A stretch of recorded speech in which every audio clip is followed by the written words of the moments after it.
Thank you for carving out time to be with us on this Sunday afternoon. If you don't know, Two Villages is a grassroots effort that began in 2009 after we in this community lost 5 young lives to risky behaviors.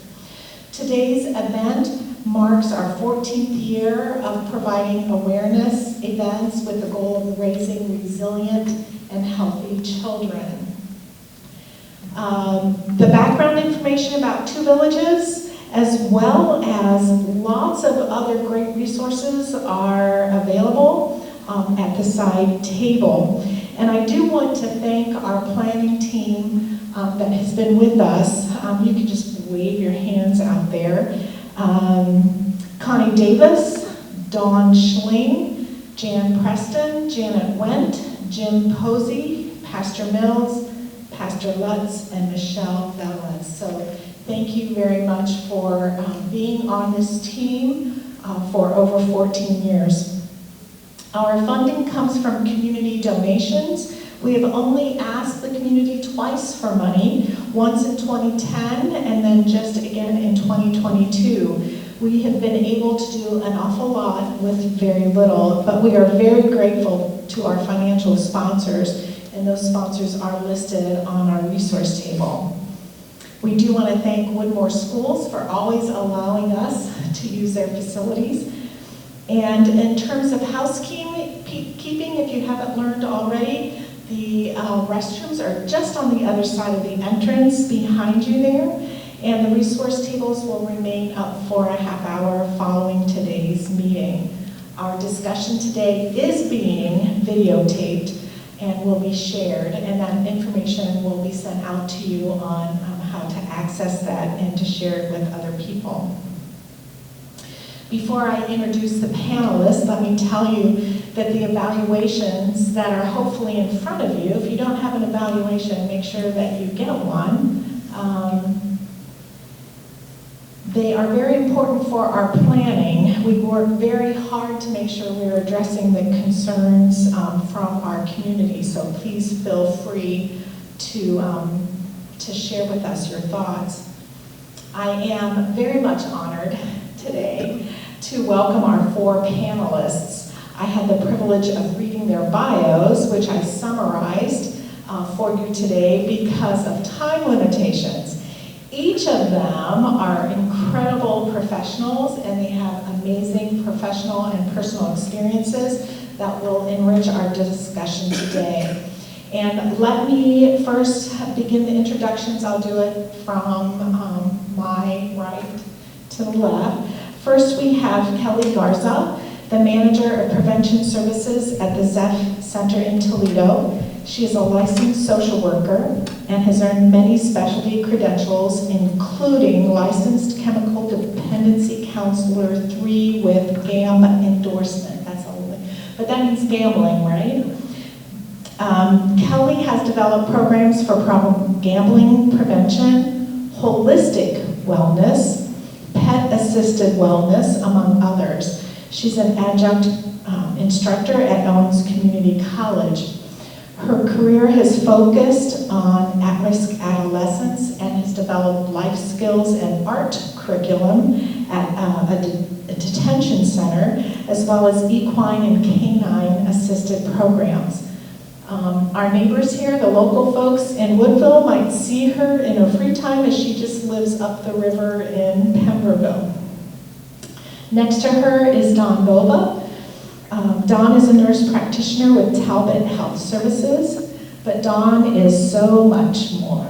She is an angel mom, and if you don't know what that is, I'm sure she will tell you in the course of this discussion. She is an artist, an author, a podcaster, and a volunteer with Ohio CAN, and that acronym means Change Addiction Now. She has dedicated her life to helping others who have been impacted by mental health and substance use disorders, especially teaching methods and treatments that help heal the brain. As an emotional empowerment coach, Dawn shares wisdom and techniques to aid in the healing process. You can follow her podcast, entitled Catch Some Soul Shine, airing weekly on Tuesdays. She lives and works right here in Sandusky County. Next to Dawn is Michelle Velez. She's a public health educator with the Ottawa County Health Department, and she helped to form and now leads the county's Prevention Coalition. With a bachelor's degree in sociology and psychology, she holds a chemical dependency counseling license. Michelle has served as a therapist for Bayshore Counseling, as well as a probation officer, which adds a different perspective for the Ottawa County Municipal Court. Her experience with the court gives us a unique perspective to addictive behaviors and prevention. Michelle and her team are often found in our local schools, bringing needed programming to our teens. Last but not least is Janine Lindquist. She also has a local connection. She grew up here in Sandusky County and is from Clyde High School, so she's a local girl as well. She's certified prevention specialist, also at the Zepf Center, serving the community in prevention and mental health services for the last 18 years. In addition to empowering youth and adults through group events, retreats, and holistic wellness, she also utilizes the media. Janine has created over 100 educational videos. Her Smile Squad campaign addresses suicide prevention and awareness programs. She has created a show, Look Up, which is streamed on all major platforms with the goal of reducing suicide rates and help equip and empower men specifically. Janine's strong faith guides her to shine a light into the darkness.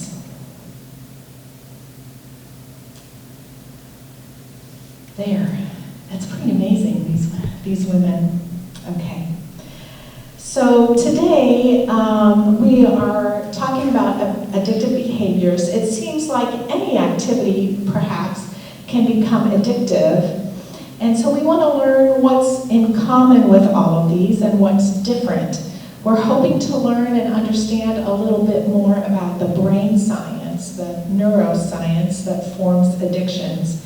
And of course, we want to learn how to help in preventing and battling them. We will rotate through our panelists.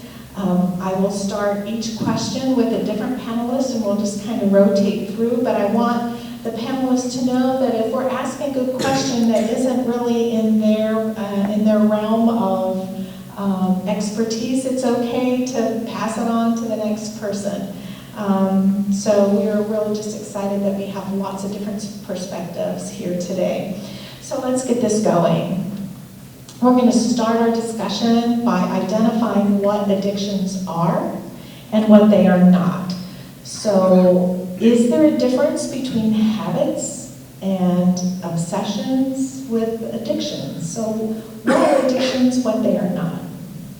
So, yes, to answer your question, addictions are different than habits and obsessions. I've been in the field quite a few years, and when I started at the Zepf Center, they said they were going to put me under the problem gambling program. And I said, is that a thing? Is gambling really a thing? I mean, I've worked in addictions. I knew about substance use addiction. Gambling I wasn't sure about. In the last 5.5 years, I've learned a lot about it. So when you look at addiction, it may start as something that is of interest. Maybe somebody's curious. Maybe somebody is self-medicating. Maybe they're dealing with some type of trauma, abuse, confusion in their lives. But when it turns from use to abuse to full-blown addiction, yes, it's very different. When you look at defining addiction, there are certain clinical criteria that a person has to meet, and I know we have some more experts more on the clinical side of that. But one of the things you look at is building tolerance. So if you are using a substance and maybe you start using and it takes you 2 beers to feel intoxicated. And as you continue using, it's going to take you more and more of that substance to feel that intoxication. You're also going to experience withdrawal effects. If you get to that point where you are using substances regularly and all of a sudden you stop, you are going to be experiencing withdrawal symptoms. One of the other key things that you look at is if a person continues to use despite negative consequences. So those negative consequences might be the law. It might be school-age children, maybe your grades are dropping, maybe you're having relationship issues. But if a person is aware of that and they continue to use, that's when it has gone to the addiction phase. When you look at particularly gambling, that is something that there's a lot of crossover. There's a lot of similarities between substance use and behavior-based. But one of the things with gambling that you look at is you're always chasing the next win. You are hoping that maybe if I win $500 next time, I'm going to win $5,000. Maybe I'm going to be able to pay off my student loan. So that's something that you see, and we'll talk a little bit further about that with behavior-based addictions versus substance. So.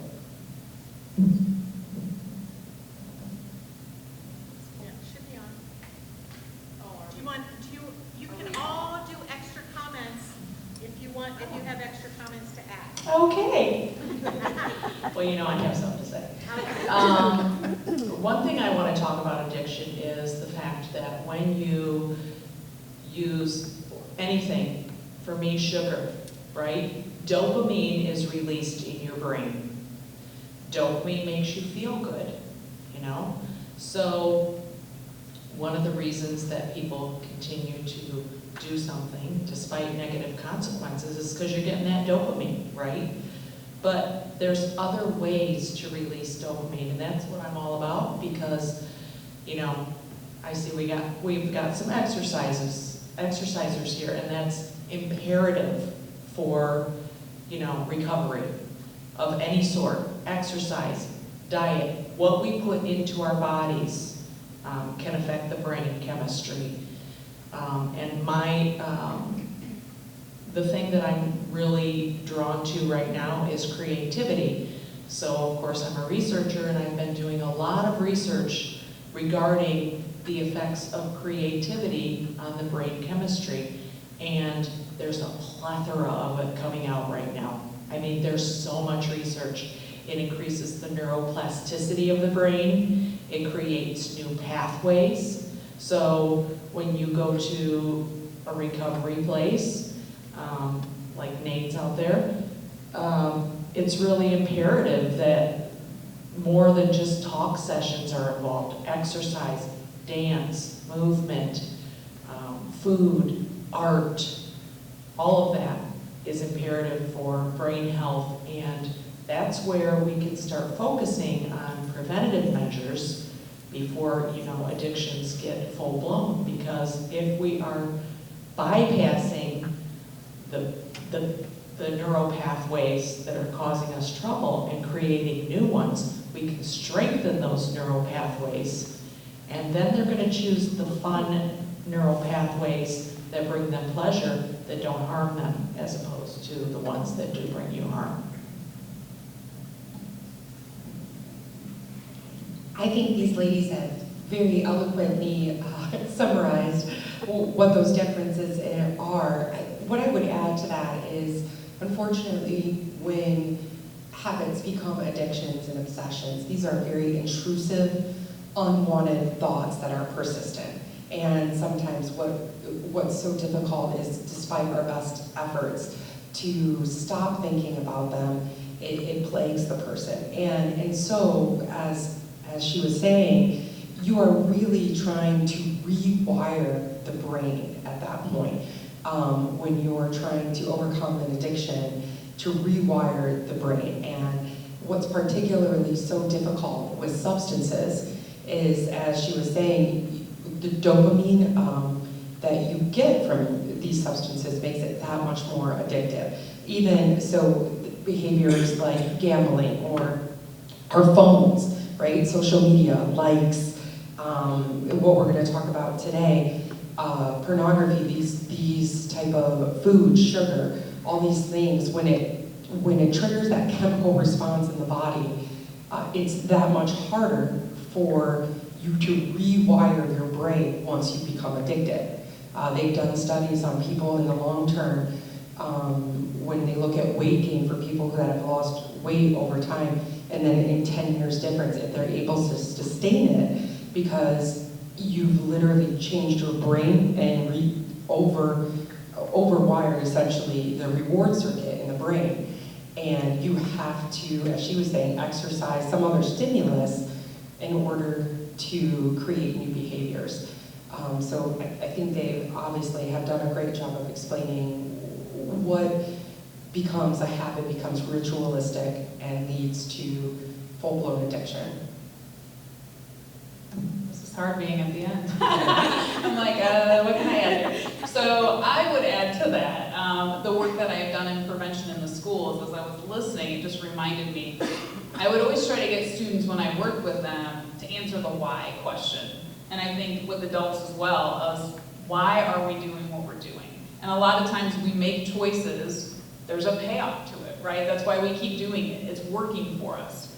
But what is it doing for us? So a lot of times we're trying to fill a void, we're trying to numb, we're trying to, as they said, it's those feel-good chemicals. So I would have students when I knew that, they came to me a lot of times, they had failed a drug test. So they were drinking, they may be smoking weed. I would ask them, what is it doing for you? What's the benefit? And they often kind of got thrown off a little bit. You really want me to tell you why I'm smoking weed? What's it doing for me? Yeah, tell me. So they would write it all down, and then I'd ask them, is there any way to get those same goals and achieve those same things without doing something that would harm you? So I would challenge them. And I think that applies to all of us when we look at social media or whatever it may be that we may be doing that's filling a void, to challenge ourselves.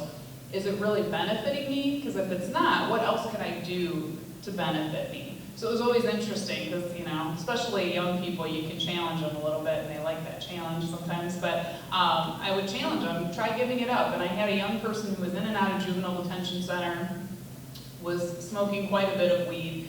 I said, well, try giving it up for a week or two. And he took the challenge, and I'll never forget it because I was teaching a class in high school, and he spoke up in front of everyone and said to everyone, I haven't smoked weed in 2 weeks, and I laughed today at lunch and felt more high than I ever felt smoking weed. And I couldn't have ever said anything more powerful than what he said in that class. So I think sometimes just challenging all of us to kind of think of the why is important. So I had a follow-up question that I think we pretty much answered it, but I wanted to clarify, is addiction a disease or a choice? And I think I understand that perhaps the first time or something, the first while, it could be a choice, but it becomes an addiction once the dopamine kind of takes over and things go south, right? Okay. Just want to make sure that we're on the same path here. So the next question then is break down the process of how a behavior can produce or change chemicals in the brain. So I don't know if that's too specific or not. So again, how a behavior produces or changes chemicals in our brain, and then do substances like alcohol, drugs, does that make addictions more common than like cell phones? Or, so do substance addictions, is that different than behavior addictions, like watching golf or playing golf, right? Can that be an addiction? I don't know. I don't play golf. Yeah, somebody says, yeah, it can be an addiction. Okay, so I'm going to start with Dawn this time. Dawn gets to start. Great, I forgot the question already. Okay, so break down the process of how behavior can produce or change chemicals in the brain. Okay, well, that kind of just goes along with what I already said, right? And I just have to say this because I am a research nut. Are you addicted to research? I love research. I'm reading like 3 books right now. I'm always researching, and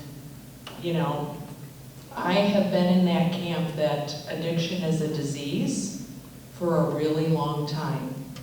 But I want to challenge everybody today because the thought that we get of a disease is that it's incurable, right? But I am a person in long-term recovery. I don't think about using substances ever. I go to parties where people are drinking, it doesn't bother me because I have rewired my brain. I choose to do the things that bring me joy. I have a really good spiritual life. I do a lot of art, I teach art, I educate people. And so that disease model is kind of, you'll probably be seeing more and more of this in the future. We're kind of like saying, maybe not so, because we can change our brain, right? Just like when our brain gets sick, we can make our brain well. And, you know, the whole disease notion kind of has that underlying belief that you're going to be sick forever. And I'm not sick anymore. I do the things that bring me joy. I, have good relationships with people, and my brain has healed from that. Now, when it comes to other things such as food, I'm going to throw that out there because I have put that on the back burner for so long because it's socially acceptable to go out and eat unhealthy food. It is.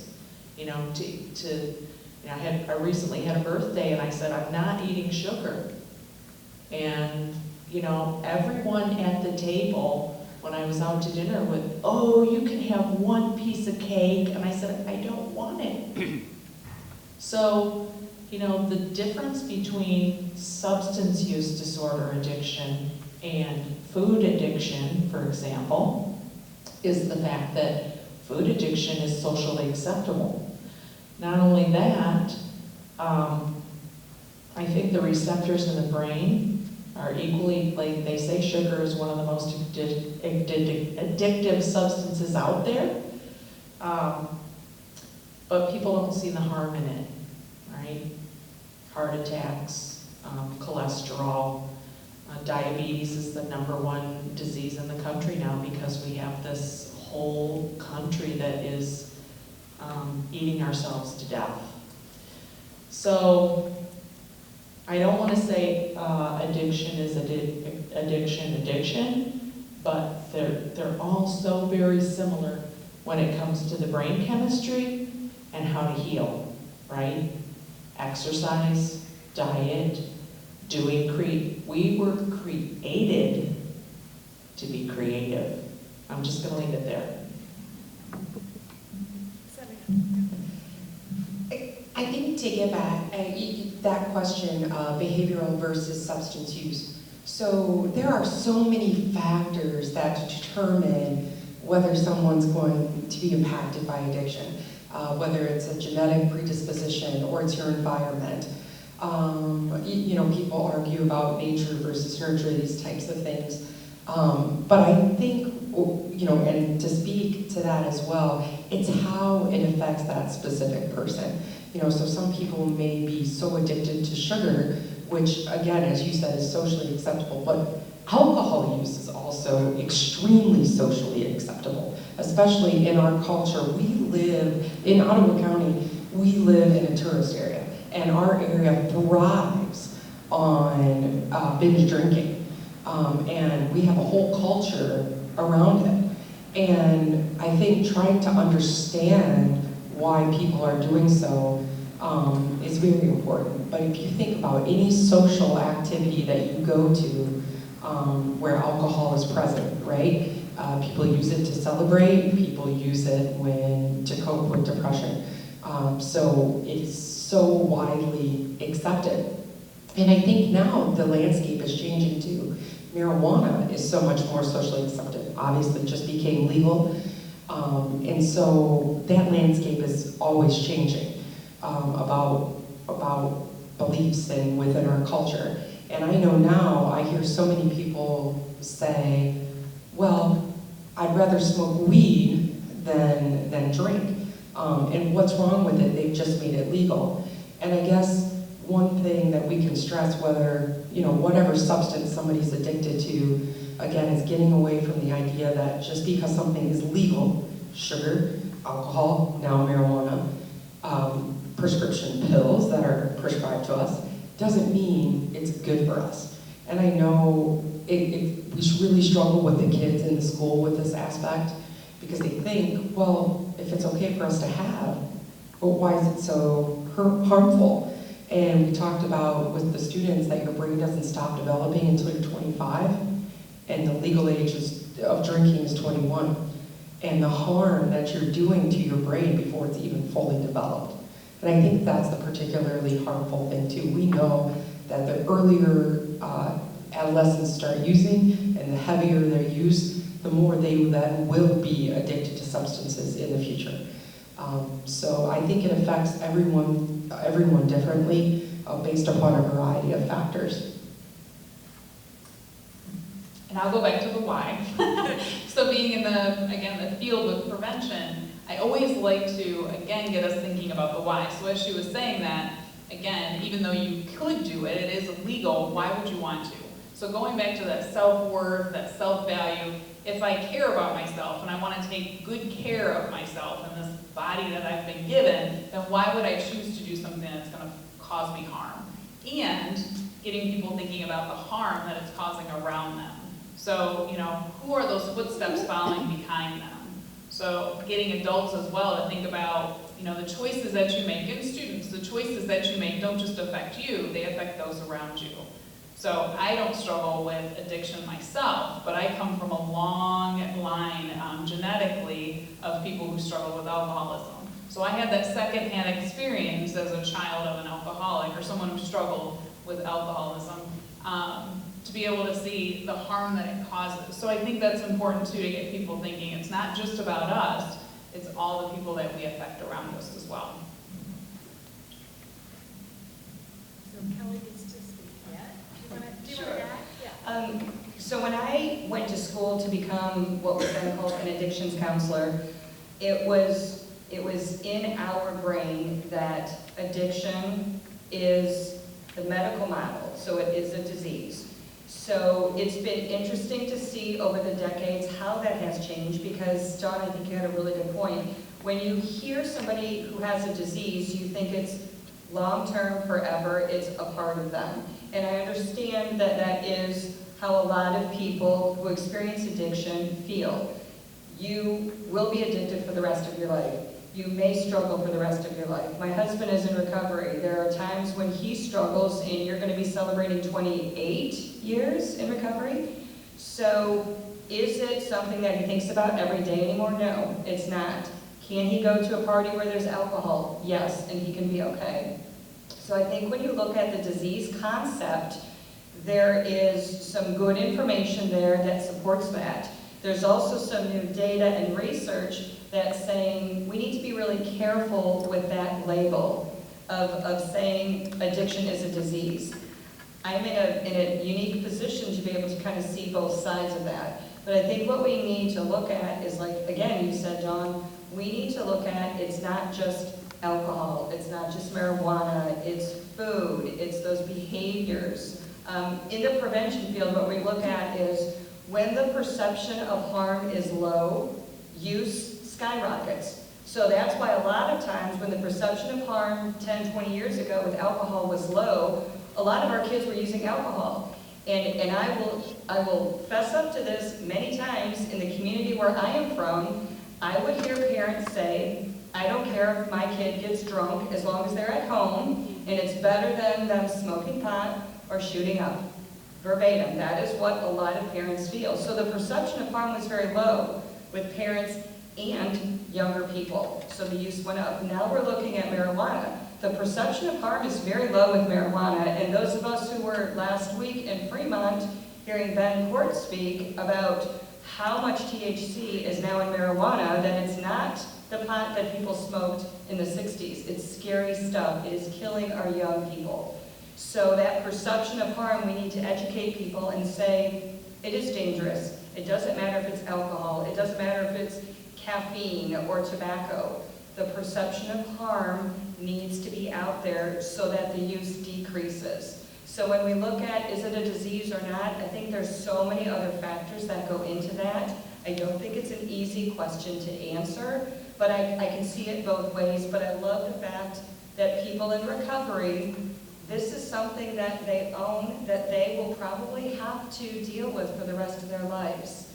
A lot of times we look at people in recovery, it's either total abstinence or harm reduction. Sometimes it's a different school of thought. I know in the gambling field, a lot of times we look at harm reduction. So instead of saying, I'm going to spend $500 a week gambling, we say, this is kind of cool. So a harm reduction may be, I am going to set my budget at $50 a week, and that's all I'm going to spend with gambling. Is that recovery? Actually, yes. It's called harm reduction. It's not abstinence.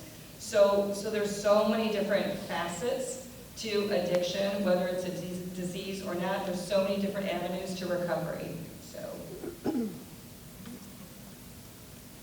Thank you. And just as a really quick follow-up question, and do I understand it correctly that we really haven't done a lot of research on marijuana use until recently because it has been illegal and not, so you can't get grants to study the effects of marijuana.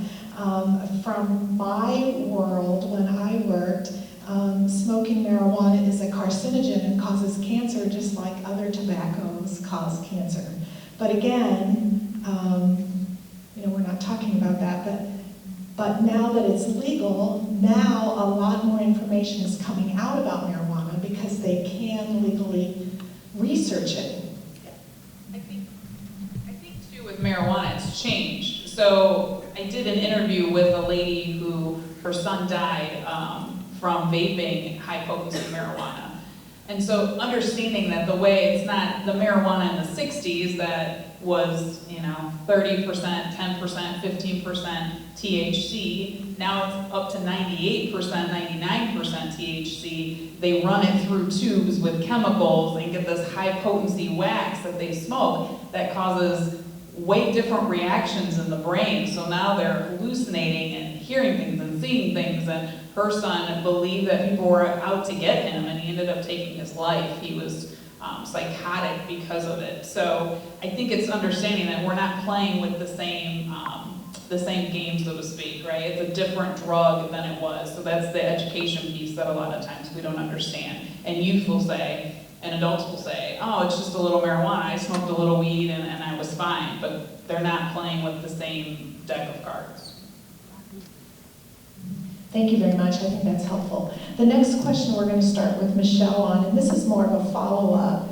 And you've talked a little bit about addictions being either genetic or environmental, but I want at least a comment or two about life experiences like PTSD or ACEs, which is adverse childhood experiences. That's a phrase that's being used now. So if persons have adverse childhood experiences, how that fits into addictions. Thank you, Jane. Yeah, unfortunately, we know that when children are faced with ACEs, they're more likely to be exposed to addiction. The more likely they are to struggle with mental health issues in the future as well. We know that any exposure to trauma early on can be very detrimental. And I think what's so frightening about it is because over time, as they were saying, our exposure to things and where we're at now has completely changed. And so I guess one thing that I want to talk about when we're looking at ACEs or trauma or things like that for children is that for our children now, again, the landscape has completely changed. Social media has completely changed the world for our students. When we go into schools, they have access, most do have access to their phones all day. And so you think about being a student in class, having access to that phone, someone taking a picture of you if you're struggling or having a bad day, and that goes out into the world. And most of these platforms, which again are so difficult for parents to keep up with because they're ever changing, these platforms are so hard because they can post anonymously and never know who posted it in the first place. And the reason why I share these things is why that's so devastating for kids, because their lives are more under a microscope than they ever have been before. So I think when you're exposed to that trauma, it's only magnified at this point because it's for the world to see, unfortunately. And as we know, once something's out on the internet, it's there forever. So I appreciate the lighting show. I feel like when you said that, it could be like dramatic. But I guess on the positive side of that is we know that when students have access to mentor programs, a positive person in their life, children are also very resilient as well. So sometimes it just takes that one person or a community group or a special teacher or a relationship with a coach to help them, thank you, to help them form pro-social behaviors and positive experiences. So again, you could look at it either way. I know that all of us have experienced, I'm sure, in life something horrible and traumatic. And, you know, some of us unfortunately don't have that luxury to be exposed to good mentors, good family, good friends that are able to help us cope through those negative situations. So I guess if there's something I could say to that lasting impact is I would challenge everyone to be that person then in the lives of a student or a child. Because you have no idea what kind of difference you can make. You never know sometimes the positive impact you're having on someone. We know things we're doing wrong, right? We can look back and see that, but sometimes you never know the positive impact you've had. Any other comments about ACEs or PTSD? I just want to say, maybe not ACEs or PTSD, but one thing that I came across during my research is that children with attention deficit syndrome or disorder or whatever you want to call it are approximately 40% more likely to develop addictive behaviors. And why aren't we talking about that? 40%. So the reason why, I'm just going to make this real simple for you. Think of your brain having a circuit that goes like this, right? Somebody that has attention deficit has fractures in that circuit, right? So when the normal person can think through and say, I better not do that, that's not a good decision. Somebody with attention deficit has a break in that normal pathway. And therefore, 30 to 40% more likely to make that decision as opposed to somebody else. Now, why is that important? Because kids with attention deficit disorder, and I lived this because my Brad was severely attention deficit, get into trouble at school, they get shunned at school, they get punished, and it happens over and over and over. And that leads to trauma. And I think one of the things to consider too is how so many of our young people, whether it's ADHD, whether it's trauma, whether it's being bullied, they learn to self-medicate. They learn to take care of themselves and get their needs met. We were talking earlier about those of us who are a little bit older. When our parents disciplined us, it was the look. If you got the look, you better straighten up, right? Nowadays, that doesn't really happen. So our parents kind of helped monitor our behavior. So if you can imagine young people who don't have, many young people who don't have that way of monitoring, they learn to self-monitor, which might be self-medicating. So if I come from an abusive background and I smoke pot on a regular basis because it helps me forget about the abuse that I experienced and it's working for me, I'm going to continue to do it. So you talked about environment versus genetic predisposition. So when I was pregnant with my son, one of the things my husband said is when this child is born, you know, as they get older, should I tell him or her about my addiction? Should I share about my experience? And I said, absolutely. So I look at our children today, and I really feel that they had the best of both worlds. They had dad's perspective, what dad was going through, why he started using, what his recovery was like, what his struggles are now. Then they had mom's view. I never used, I never got drunk, never got high, never had any desire. Janine and I should have known each other back then because we would have been buddies. But I look at the fact that they learned from both of us. They learned the negative aspects of addiction, the positive aspects of recovery, and from a person who has never done that. Now, when I did meet Andrew, it was brought to my attention that environment played a huge role. So in our family, we had alcohol at every single event. Whether it was a birthday party, Christmas, Easter, it didn't matter. You had alcohol everywhere. And I remember going to my parents, and it was for my nephew's birthday party. And to be expected, there was alcohol everywhere. And Andrew says to me, a person new in recovery, he says, hey, I thought this was a kid's birthday party. I said, it is.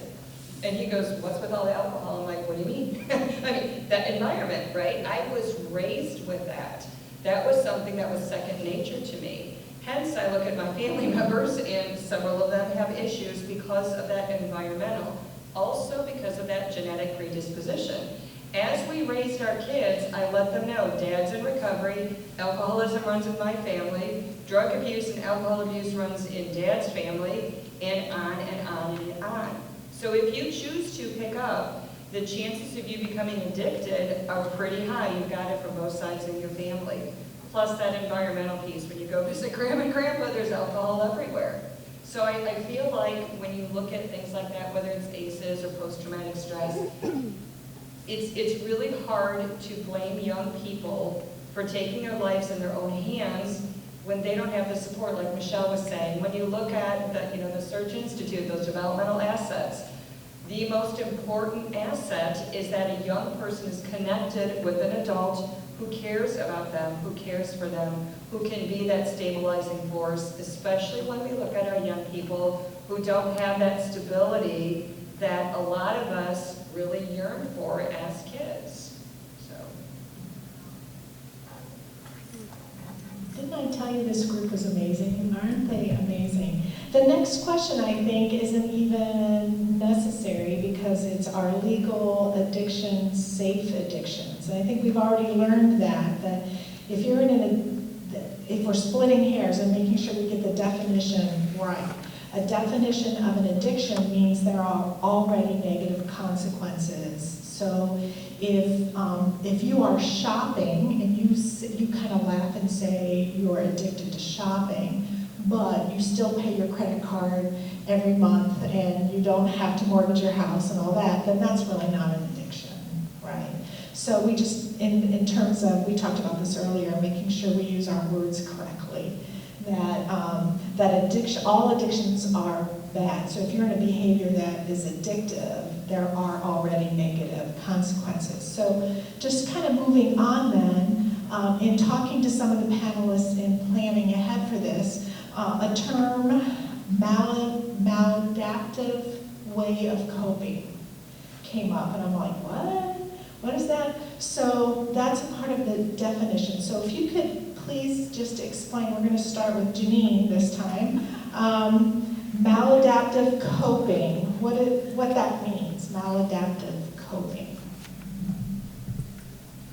No, I was starting. I think we've covered a lot of that. It's that idea that you're trying to find a way to deal with something that you're struggling with. So you're trying to cope and deal with something in a way that's not a healthy way of coping with it. So the example of when I would have students, tell me why are they choosing to drink alcohol or smoke weed, what's it doing for them?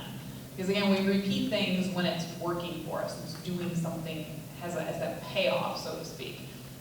So that's what, when you say maladaptive coping, that's what I think of right away, is trying to deal and cope with something. Again, that's when that's why we always say with use, if we can delay onset of use, which I used to struggle with when I got into the field of prevention. I come from teaching. I got my master's in teaching and taught in the public schools for 7 years before really looking at, what else can I do with this teaching degree? And like I said, with my history of genetically in my family, I was always kind of a prevention specialist from birth, I kind of joke from, because I really was always trying to pull people in to make good decisions. Like, you don't want to do that, come hang out with me. Well, we don't need to go get drunk, come on, let's play board games. But really kind of getting them to think about, forget where I was going with that thought. Waiting to use. Thank you. Waiting to use, because of our brain, thank you, Kelly, not being fully developed, they say if you delay onset and start, let's say, drinking alcohol, you don't start drinking alcohol until after your brain is fully developed, your mid-20s, later 20s. You're less likely to develop an addiction with alcohol because you're not using it likely to kind of numb pain. You're using it more as a social aspect. So kind of thinking about that, like I say, I struggled with that myself, and Kelly, talking about that with her family. I struggled to kind of send that message to young people because I didn't want them thinking there was this magic, I turned 25, now I can just drink all I want, I'll be okay. I didn't want them to get that message, but I think thinking about brain development, it makes sense when you think about it as, why are you choosing to drink alcohol, for example? Are you having a glass of wine at dinner or a beer occasionally versus using it to numb a pain? Anything else for maladaptive? Okay, so the one thing that you said about delaying the onset, 14 years ago when we started this, and I was talking to, at the time this gentleman was the Lucas County Suicide Prevention person, and when I told him, what our Two Villages group was trying to do, and do you have anything for me? And the first thing he said was, delay sexual experience, which I know that's not really what we're talking about today, but he said, you know how a 40-year-old that's been married for 20 years and their marriage fails, and you know how they really don't do well? There's anger and depression, and there's all this stuff. He said, so make that a 13-year-old or a 14-year-old where they think this is like the biggest thing in their life, the most important thing in their life, and now, and he said, just don't encourage any of that, because it just starts the kind of the process of depression and whatever. So when you said delay onset, that just clumped into my head. Yeah. So Janine and I do mental health first aid trainings, and we do the youth version, meaning that we work with people who work with youth. We provide a mental health first aid training, and if you're not familiar with that training, it's a great training. It teaches people to identify signs and symptoms of mental health issues, suicide ideation, and crisis. So we do the youth version, I do the adult version, meaning I work with adults who work with other adults. So one of the statistics, and this is dated, I think it's from 2016, but it says that 75% of people who are struggling with an addiction started around the age of 12 to 14. So I had somebody ask me in my lengthy career as an addictions counselor, did I ever work with a client who did not start using at that age? And I really had to think about it, and there was only one client that I ever worked with in all the years. She started drinking when she was about 20-ish. A lot of spiral that went on with that. But generally speaking, so that's like 99% of my clients that started around the 12, 13, 14 age range. And I too struggled with that because as a prevention person, the last thing I want to do is, advise kids to drink. But what I would say, again, you're looking at the harm reduction. If you can wait until the age of 25 to pick up your first drink, the likelihood of you becoming addicted has decreased dramatically, and that's research, a research person. So that is proven. So when you look at things like that, if we can just, do some of the positive, coping skills, do some of the art, do some of the other positive things to make kids understand that if they can just wait around until they're in their 20s, may not be as fun for them maybe, but at least it would be a lot better for them. So those alternative coping skills. As she was speaking, as Kelly was speaking, it made me think of something. I have a 9-year-old son, and I am always trying to remind him to wear his helmet. And I'm smiling now. Sherry's here today, who had covered our bike safety day, and we were working with the kids and we were telling them, protect your melon. I'm always telling them this, protect your melon. And as she's speaking, it's essentially the very same thing. Protect your brain for as long as you can.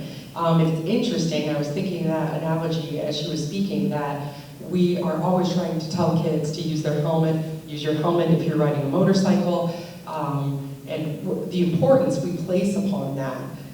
It's the very same thing. Protect your brain for as long as you possibly can. Yeah, so that's a whole concussion thing too, when we think about protecting your brain. The next question was really going to talk about things that you guys already brought up. The difference between addictive behaviors that develop during childhood versus adults. So I'm just going to kind of keep going through my list here.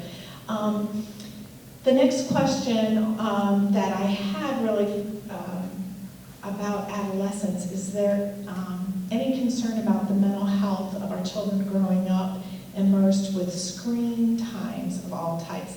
And for this, I think you know that I wanted Angie, I'm going to introduce to you Angie Howard. I'm going to have, if you want to just come and stand here, and I'll give you the microphone. Angie is the counselor here at Woodmore for the middle school students. And she helps us with 2 villages. Can the camera see her okay? Can I get her to stand? Oh, stand over here? Thank Yeah, you. like right here, perfect. So if you want to just tell us a little bit about screen time and mental health issues with all that with your kids. So at the middle school level, a lot of what we see are students who are really focused on getting the extra screen time while in school, and that can be by way of playing games on their Chromebooks that they have, and everyone, we're one-to-one with Chromebooks now, so, and that's really important, so that our students have all the advantages of other districts, that they are able to use those Chromebooks. But those come with games and access to games that are very hard to monitor and limit. Once you identify one, then another one pops up and another one pops up. And they can even be educational games. There's math games. But just the actual act of playing something that's similar to a video game gets to be somewhat addictive for them. And we do have students who have a very hard time, shutting down, disconnecting from that, getting, back into the lesson. And we've even had students who have needed an actual break from technology and from their Chromebooks. So that's some of what we see. Obviously, as they mentioned earlier, we do have students who have experienced negative effects of social media, being fearful that something was going to be on social media, or maybe someone else posted something on social media about them, and then that becomes kind of, an anxiety that they have going throughout the school day, how many people have seen this, and people talking about it and what have you. So that's a lot of what we see here at the middle school level. Did you guys have any questions about this age? I can also tell you, in speaking with a lot of the kids, it seems like, you know, one of the main reasons that they're not getting to bed on time is because you're up on those screens late at night, you're playing video games till late at night, and then also, you know, maybe we're not getting our homework done because we're playing video games or we're on social media, so that's definitely a concern. Yes, sir. What's the solution? That's what I mean, that's what I'm looking at, is because, like, I have two nieces that go to Genoa, right? And I tell my Sure. sister all the time, like, she uses their iPads as babysitters.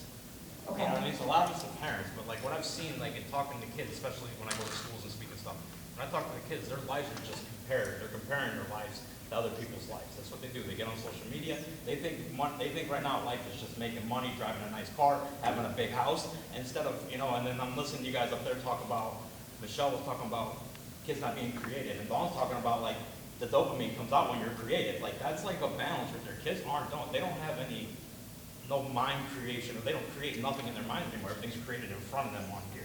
So like they have no imagination, and I see that happen a lot. I don't know what the solution is. Right. You know, how do you teach them? How do you teach parents to be like, get away from your iPad, cut it off. I mean, she does it for dinner, which is good, but that's only an hour a night, you know? So, like, Right. I'm different. I came up in a different generation than these kids. Sure, sure.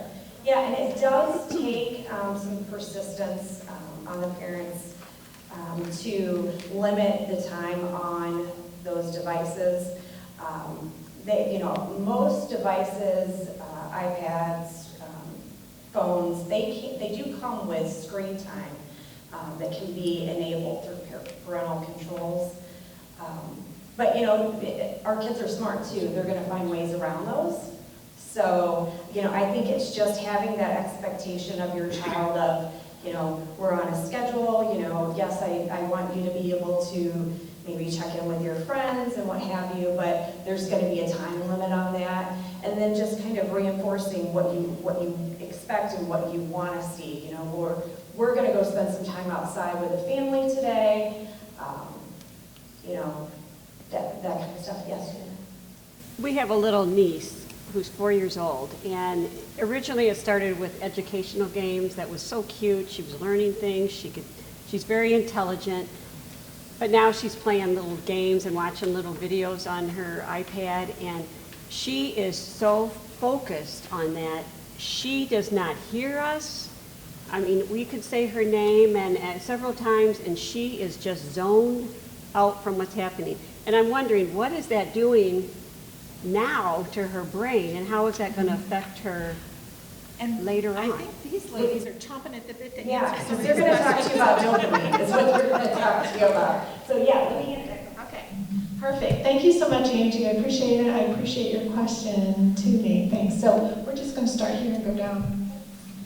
I've been really focusing a lot on the videos that I've been creating around this very thing. Because I think, just like we talked about parents not having the education understanding the fear of harm, I think we don't look at this as a loaded weapon, and I think we really need to look at it as a loaded weapon. When we put it in the hands of a young person, I just watched an interview with teenagers about TikTok, and how they said as teenagers, young ones should not have it in front of them. TikTok in China is all educational videos. TikTok here is giving young people information that is not true, that is leading them down destructive paths. So what are they seeing? From pornography to different messages that are out there. So I just think we don't really understand, one, how it's affecting the brain, and two, just what is out there that they're seeing. And there are things that we can do as adults. We have to be that parent. We have to protect them. They're not going to like it, but we have to protect them because it is affecting their brain. You know, it's releasing those endorphins and those high addictive behaviors. These games are designed to be addictive.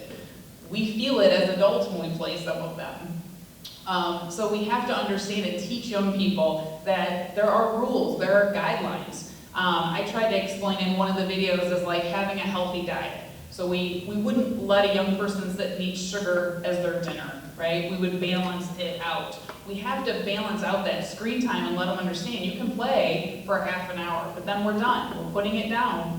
It's easy, yes, for a parent to say, here you go. It's entertaining them, but there's a cost involved. And it is changing the way the research has shown. It's changing the way their brains function. They crave more of those high endorphin activities. So you have to balance the high endorphin with the low endorphin activities. And just, if you can look at some of those videos, they're on the ZC, standing for Zeph Center, ZC Prevention YouTube channel. Look under the Did You Know and the Insights into the World of Gaming and Gambling videos, and you'll see some of these ones. I interviewed a young person who actually created Internet Safety Town. So he created this program on his own. He was one of my students when I did prevention, so I'm pretty proud that he was one that I knew, but he created this Internet Safety Town curriculum free for parents to download and use with young people, because he shows in this video how he downloaded this free app that allows him to change his voice. So he talks into this app, and it sounds like he's a little kid.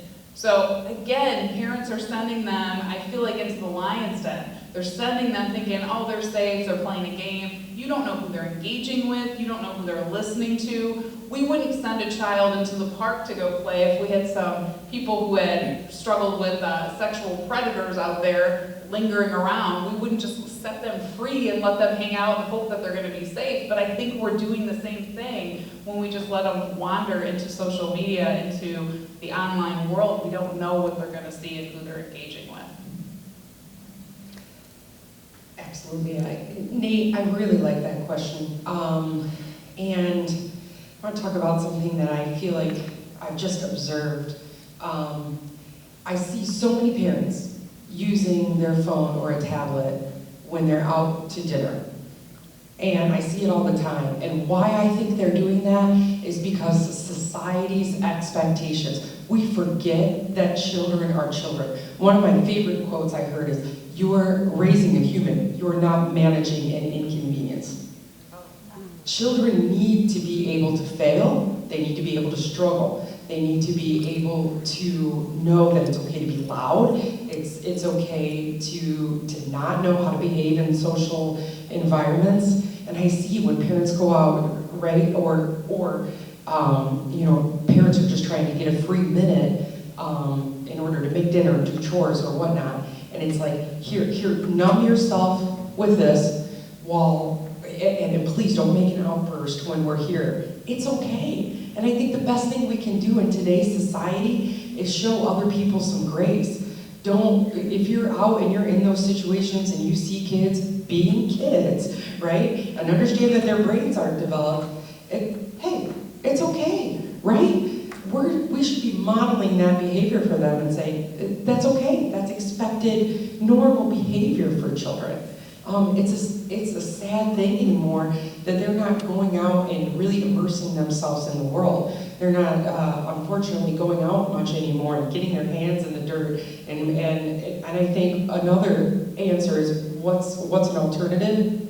I think sports are phenomenal for students. It teaches them teamwork and camaraderie and discipline and sacrifice. And it's one of the things that I think, how we can get around this addiction to screen time. But I feel like I often hear kids these days, and that's probably one of my least favorite sayings that I hear, because it's saying, oh, these kids these days. Well, who's raising them? We are. We've created this universe for them. And I know a lot of parents that have to work 2 to 3 jobs just to get by. And how hard it is financially anymore. Have you tried to buy a house recently? Or what things cost anymore to get by? Parents are exhausted. We were just having this talk the other day at the Prevention Coalition. We have to be accessible to people 24/7 anymore. Somebody texts us, we better get an answer back to them. Somebody sends us an email, we better have an answer back to them within a few minutes. We've created this culture. And until we step back and say, the world's going to be okay, but it's not going to burn if we don't answer this right now. That's okay. By showing them that, I think that's so much more powerful in saying it's okay that we're not addicted or chained to these cell phones, or you don't have to be accountable to everyone every second. Again, I think it's just us modeling these behaviors. Okay. I've thought a lot about this because I have a granddaughter. And one of the things that I thought of is they started taking music out of the schools. They have gym.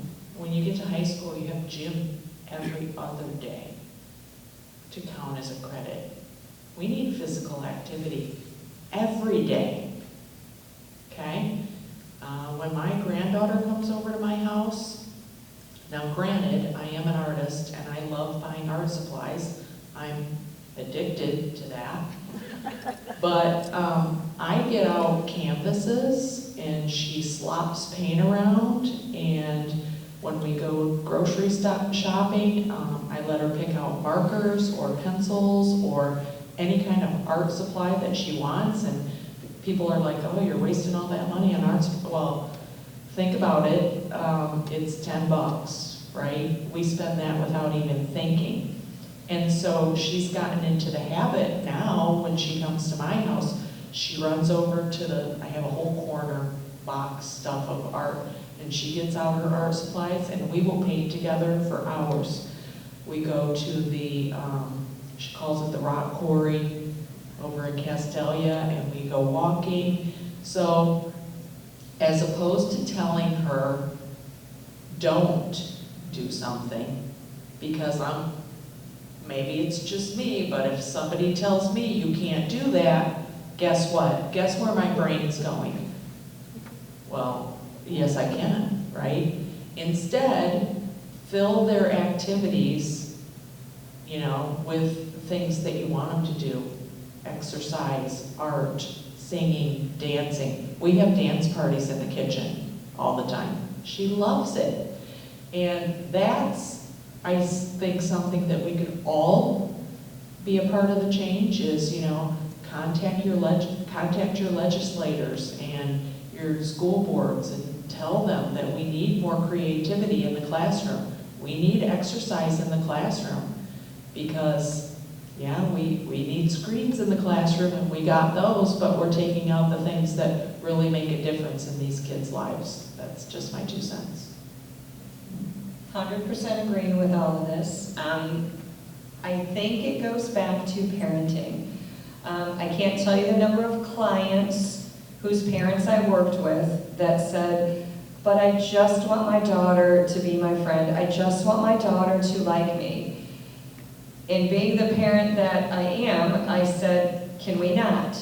You need to be the parent. And I would half-jokingly say, when your child says, I hate you, pat yourself on the back, because that means you're doing something that you should as a parent. When your kids are older, then you can be best friends. We have lived it. Parenting is hard. Parenting is a lot harder nowadays than it was when our kids were younger. A couple of the things that we did that I think were helpful, and granted they were very difficult for our kids. So our son is going to be 26, our daughter's going to be 24, so they are a little bit older. But when they were in middle school going into high school, we would not let them play video games. They did not have a phone. They didn't have an iPad. It was very hard for them. I take full ownership of that. And I, as the prevention/counselor, would check in with them. How are you doing? Because they got made fun of, oftentimes. So it was our job to support that and say, here's why we're not allowing this. I was that kid that don't tell me no, but give me an explanation, and then I will understand it. So that's what we did with our kids. Here's why we don't want you to have a phone when you're in 6th grade. Here's why we don't want you to have an iPad when you're in 8th grade. Here's why you don't need a phone.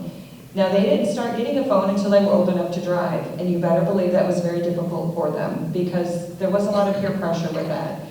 I feel that we made the right decision. So I look back on all of the things that we as parents do that were good, bad, and indifferent. But we set those standards. We set those boundaries. We gave them the alternatives. We live in the country, so it was, let's go out and play. Our kids, even when they were little, would sit in a pile of stones at the park, and no kidding, for an hour to 2 hours, sit there and we'd pick out stones and we would talk and we would play. Okay, for most of us, that doesn't sound very exciting, but you know what? They were outside, we were doing something, we were providing that for them. nature therapy, art therapy, pet therapy. These are all things that we need to provide. We also need to provide those restrictions. You are allowed this number of minutes a day, and I will monitor it. And if that means I take your phone after that, that's what it means. You can call me any name in the book. I'm your parent. I'm doing what I believe is best for you. I feel like, as Michelle said, we're to blame. We are the ones that set this up. We are the ones that condone it, and we are the ones that do it. I can't tell you the number of times I've been to a park, and instead of parents playing with their kids on the playground, here's the phone. Do you know a sexual predator can actually come up and take your child probably before you would even realize it? That's a problem. That's not a problem with our kids. That's a problem with us. We set that tone. Now we have to redo it. So Janine and I, as prevention people, we're all about preventative maintenance. Stopping something before it gets too bad. I'm pretty sure things have gotten too bad right now. So now we as a society, as adults, have to go back and make these changes. And it's not going to be fun, and it's not going to be comfortable. But it's what we need to do if we're going to get our kids back to where they need to be. Yes. I like Go ahead. I like to talk, so I want to add. Nate, if you don't know Nate, he has been a speaker for Two Villages, and he works with a recovery group at Green Springs, is that correct? So Nate comes with a lot of wonderful things to share. Go ahead. So like I'm thinking about when you guys are up there talking, and like I'm in recovery, I got sober, and like when I got sober, I had to start working on myself, and I had to look at my life up to the point where I started using, and then after I got sober, and like I always like to share this. One thing I always noticed, like my parents, you know, my parents loved me. My parents took care of me. They provided for me. They did everything they were supposed to as parents. The only thing that my parents did not do for me was have an uncomfortable conversation with me. You know, and I always like to bring that up because, you know, it's natural for a human being not to like any kind of conflict conversation with anybody. So like my mom and dad, they never said, hey, guess what, Nate? You're gonna take a test, you're gonna fail a test, you're gonna feel this way, and this is what you do with them feelings. They never said, hey, Nate, you're gonna meet a girl, you're gonna like this girl's not gonna like you, and you're gonna feel this way, and this is what you do with them feelings. So like I always like to bring that up because it's so important to have, like, you know, I'm fortunate because I get to manage people, so I know how to have uncomfortable conversations with people. But my nieces, I do that with them.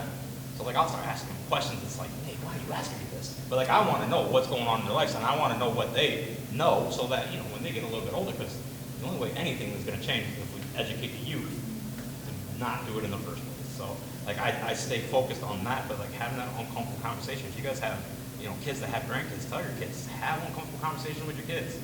You know, it's going to be uncomfortable. After a while, it's not going to be, but you're going to know where they're at in their lives at that point. That might be next year's event right there. Yeah, I love that because I remember I was in the grocery store, I had my 2 kids, and I don't remember what the situation was, but I said, you know what, life's not fair.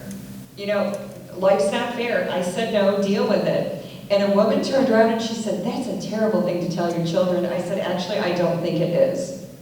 Our kids grew up knowing that because we had those hard conversations. Was it fun? No. And like I said, parenting is hard, but it's necessary, right? And the more often you have these conversations, the easier it gets, the more normalized those topics and conversations become. Our kids knew that life was going to suck a lot of times.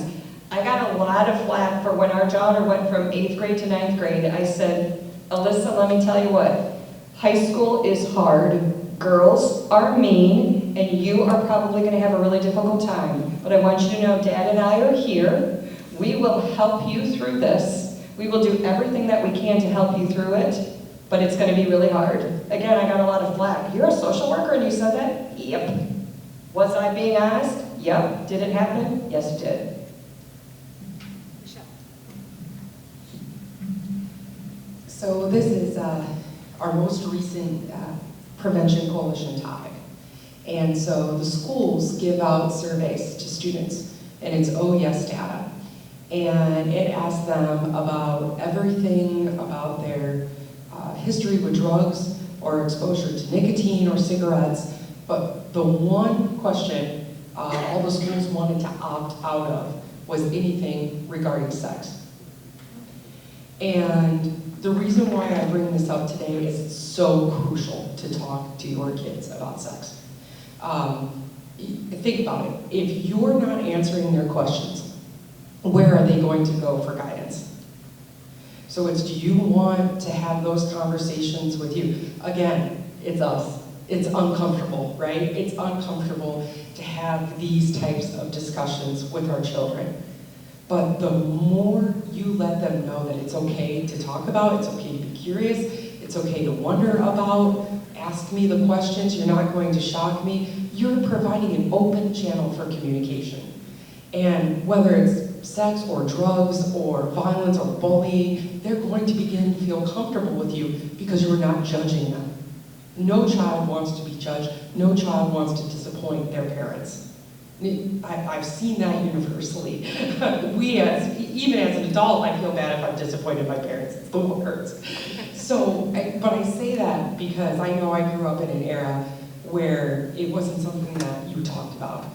They're so stigmatized. You did not talk about it. But then kids are naturally curious and are looking for answers. And if you want to talk about, we talked about trauma and ACEs, and, again, as you were saying, if you can delay that, you have to be honest with kids. This is something that's happening to them. It's on the forefront of their mind, and it's at the forefront of their adolescence and development, and we're not talking about it. You always talk about the elephant in the room, and as you were saying, what's the why? Everybody wants to feel loved, everybody wants to feel connected, and so many kids equate being in a relationship with being loved and accepted, and they're going to seek that validation. And so it's up to us to try to navigate with that with them. I think that's one of the most powerful things you can do, as Nate was saying, have an uncomfortable conversation. This is amazing stuff. I'm watching the clock, and I want to make sure that I get the questions. No, that's okay, because we added this wonderful discussion that I think is very helpful. And I want to put in there, we were talking about parents. Two Villages started 14 years ago, and the parents were my peers. And now the parents are not my peers. Now I'm like the grandmother age. And so it's a different set of parents.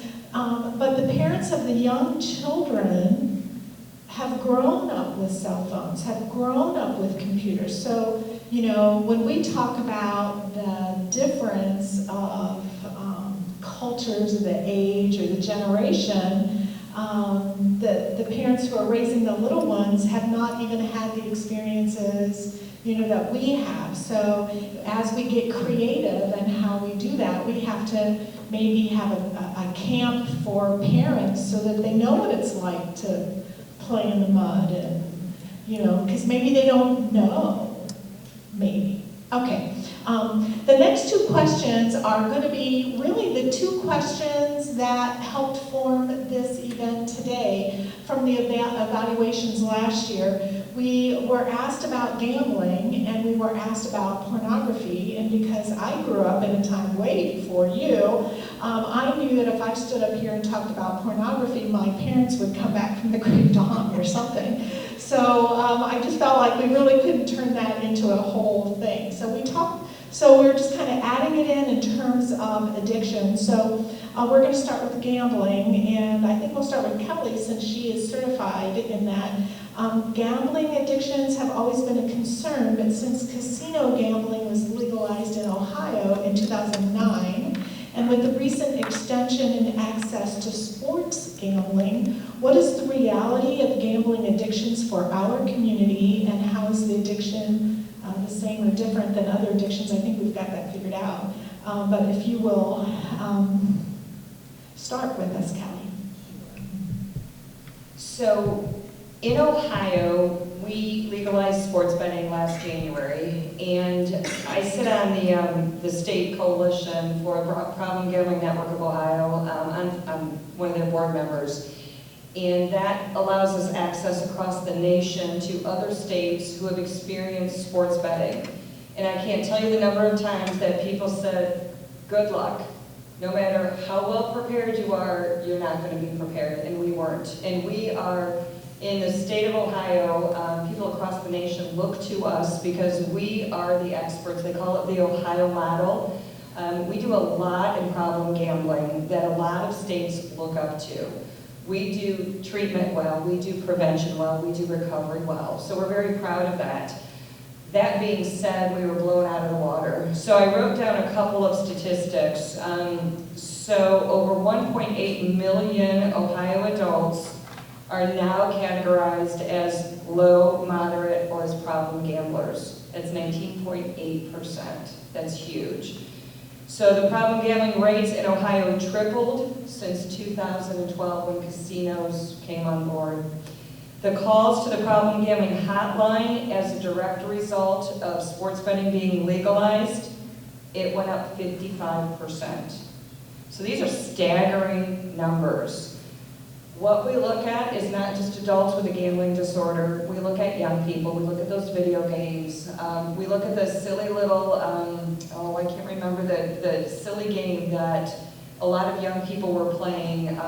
Thank you, I was going to say it's Candy Crush. So looking at something that appears innocent or it appears to be educational, and you see the amount of gambling-related things that are involved in these games. So it might be loot boxes. Those are those things that kids can purchase. So it might be something within a game, and they give money and maybe get something in return for that. We look at the skins, those different things that you can add on to the characters that are within the games. We are setting our young people up to do the brain that we're talking about we don't want happening, those high endorphin activities. So that as our kids continue with these games, when they get to be adults, they're at the casinos, they're doing the lottery tickets, they're doing the scratch-offs. Again, we as adults are setting the stage for our young people to become problematic gamblers.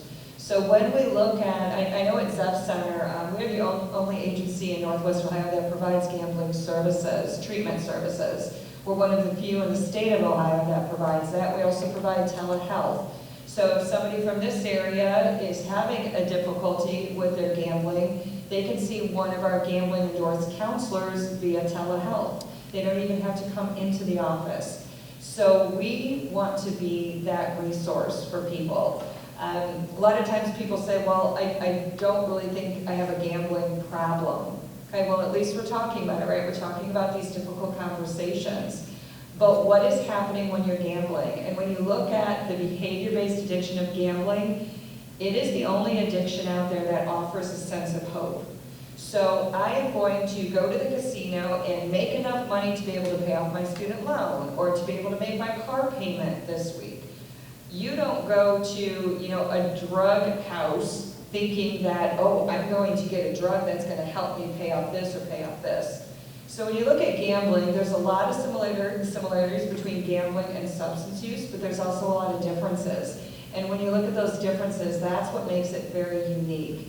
I always tell people if somebody is struggling with a gambling disorder, please connect them with somebody who has a GAM endorsement, meaning that they went through specific training to become an expert in the gambling field, because not everybody can deal with somebody who's struggling with a gambling disorder, even somebody who holds that addiction certification or licensure.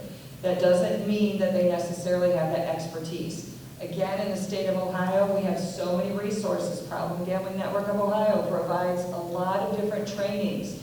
If any one of you wants to attend one of those trainings, you are welcome to it. You learn basic information for 3 days. It's very cost effective. I think it's like $25. But even for your own education, especially in your field, if you're not seeing people with a gambling disorder presenting, I guarantee you will. It's that idea of whack-a-mole. So I'm in recovery from substances, and I'm getting all my stuff together. Then all of a sudden, the mental health issues start to present, and I'm dealing with depression or anxiety, so then I'm dealing with that. Well then, lo and behold, I'm spending $50 a week on lottery tickets. Have you dealt with that addiction? So until you deal with everything, you might as well not be dealing with anything. So, yeah. I'll say, first of all, thank you, because that reward component, I never thought about that. Most parents don't. Because I do like to gamble, just saying. And my husband has pulled me out of the casino before. Anyway, I also wanted to, make it aware, like, I'll say something about gambling, and then all this stuff will pop up on my phone about gambling. They have gambling games that you can just access right from your cell phone. But again, I'm just gonna go back to 2 points that I wanna make.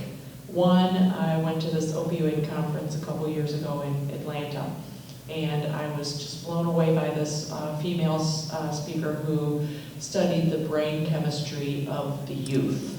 She was really studying the brain chemistry of the youth. And what she said is, what we don't realize or we don't think about is the youth brain is primed for addiction. It's primed because we don't have those skills. The brain isn't fully developed, and saying no is much harder for youth. And that's just plain chemistry and biology. They're set up to be addicted. So they're targeted by certain things for addiction. And the other thing I wanted to leave you with is, and I just really believe this, if we focus on the problem enlarges. So my whole point is, let's start focusing on the solution, right? Prevention, I love prevention because that is the solution. Prevention is the solution. Getting activities in the schools that our kids need is the solution. As parents or grandparents, I'm a grandparent now, putting things in front of them that are gonna help their brain, not hinder their brain. Those are some simple things that we can all do. I think, when we look at issues, and I think we've surmised this today, no matter what someone is addicted to, I couldn't agree more. If we focus on what the problem is, the solution will continue to elude us. And I want to say thank you today to Two Villages for allowing us to be here. I want to thank you to everyone who's in attendance today. Because if you've ever, I don't know if anyone's ever heard of this book, it's called Dreamland. And it talks about how Ohio was ground zero for the opiate epidemic. And the author of that book often is quoted in saying that the solution to addiction is community. That essentially the cure is community. And when you kind of peel back the layers of that quote and understanding that, it is to say that it's education, it's awareness, it's people coming together for a greater purpose. And if there's one thing that I've seen, I've been privileged to work with so many people who are in recovery, and I call it a privilege because I've never seen more motivated people and honest and resilient in my life. And I've watched them, one factor that's always present is they turn their lives over to something bigger than themselves. And I've watched them help other people. So not only were they becoming accountable to other people, people started to rely on them, but they started to help other people. And if there's any feeling that's addictive, and speaking of addictions, it is literally helping somebody else. When people start to depend on you, to me, there's no better feeling in the world. And I think by everyone being here today, that speaks volumes, that you're trying to better the life of someone else. And only, I think, when we do that, are we going to be successful. And so, we've talked a lot about addiction today. We've talked a lot about these issues that are current in our society. But I think the next question is, how can we help? What can we do to kind of turn the tide of some of these things? And I think just by being here today, by taking an active interest, by being willing to be involved in people's lives for the positive, you're doing way more than you already think you are. So thank you. I don't know know that I can follow up much on that. That was really well said. I always thought as I was listening to, you know, when we pull something into the light, that darkness is just the absence of light. When we turn a light on it, the darkness goes away. So continue to turn the light on, continue to pull things into the light so that we can heal, we can grow personally, we can trickle down to the younger ones around us, and continue to help people heal. So thank you guys for coming. I kind of feel like they summarized the program and had an end. So I still have the question on pornography. Does anyone want me to bring that up and talk about how yes, maybe we should? Well, let me just, so those of us who were at the Ben Court thing, he talked about pornography, and this was, I thought, I don't know if I was more shocked or what, but the statistic that he said was 90% of males have experienced pornography in their lifetime. And I was like, what? That to me was shocking. So there's not a lot of research out there with females, but he focused mostly on males and pornography. And I know Janine did an interview. Again, check out the Prevention YouTube page. With somebody in recovery from pornography, and he talks a lot about how easy it was to get into that. And again, we're looking at the phones, right? It used to be back in our day, it was you got a video or you got a magazine. Now you've got it on your phone. So I think the biggest thing is talking about it. Having things like this where we can even say the word pornography, you know, and talk with our children about it. Talk with our communities about it. Because this, again, if we don't start normalizing these conversations, our kids are going to get information that's wrong and misinformation. We're the ones that can educate them on that. I have one last thing. I'm sorry. Just before you leave. So I tried turning the videos into like an organized content as well. So I created this myjourneyofwellness.com. So if you'd like this or if you want to remember that, myjourneyofwellness.com. So it's a website with interviews from professionals in the field, the Zeph Center YouTube videos, other insights, live testimonials. So if you know of anybody that would be a great person to interview and do a video with, please reach out to me and let me know, because I'm always trying to build that content as well. So please check that out. I have these little cards if you'd like them. The Smile Squad notes give you the YouTube channel as well, and this is about spreading kindness and love. And then the last thing I just wanted to quickly share was this NGBN TV network is something that I've just kind of gotten on board with. I believe it stands for the National Guys Broadcasting Network. It's a streaming platform for video content to help reduce suicide rates, particularly in men, middle-aged men, but it's for anyone. So you can download the app NGBN TV on any streaming device, and there's different shows. They're going to have a nationwide Equip Ourselves to Save a Life, a 2-hour signs of suicide and how to reach out for help, free for anyone. So I printed off this little card, but if you write down ngbn.tv, you can go to the website and find out more.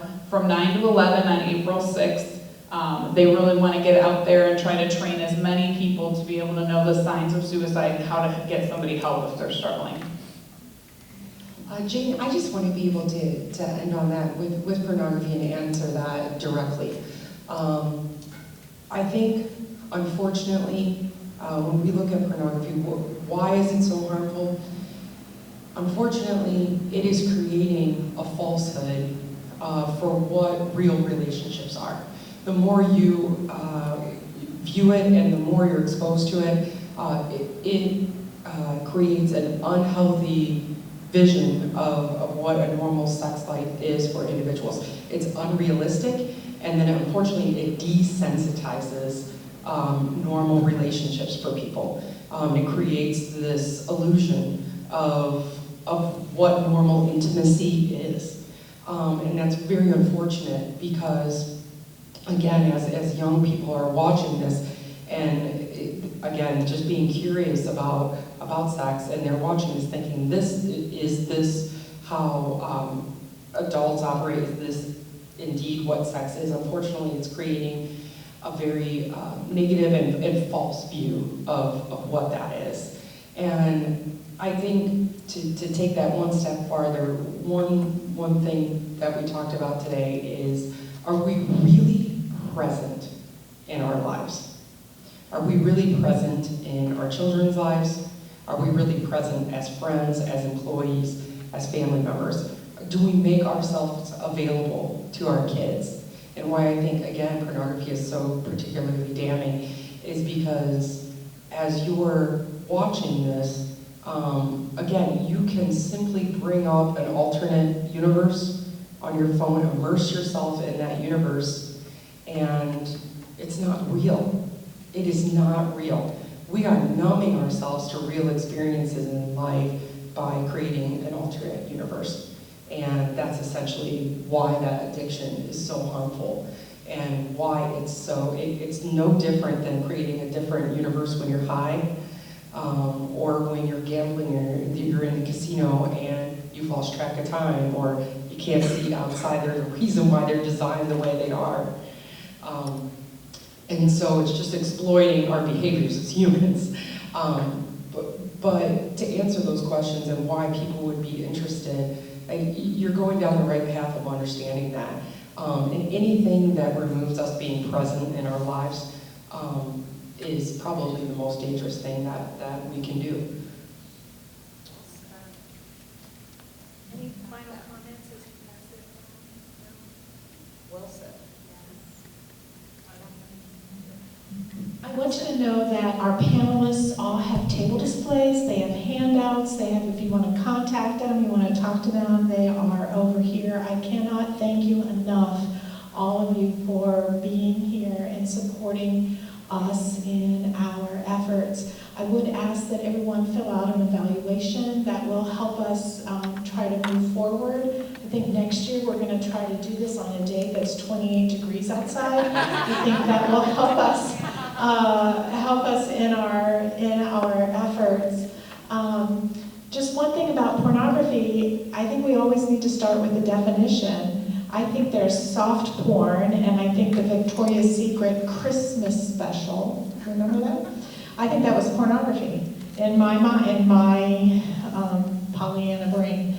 So part of that is defining and figuring out and moving forward. Hopefully you all learned about addictions. I certainly did, and addictive behaviors.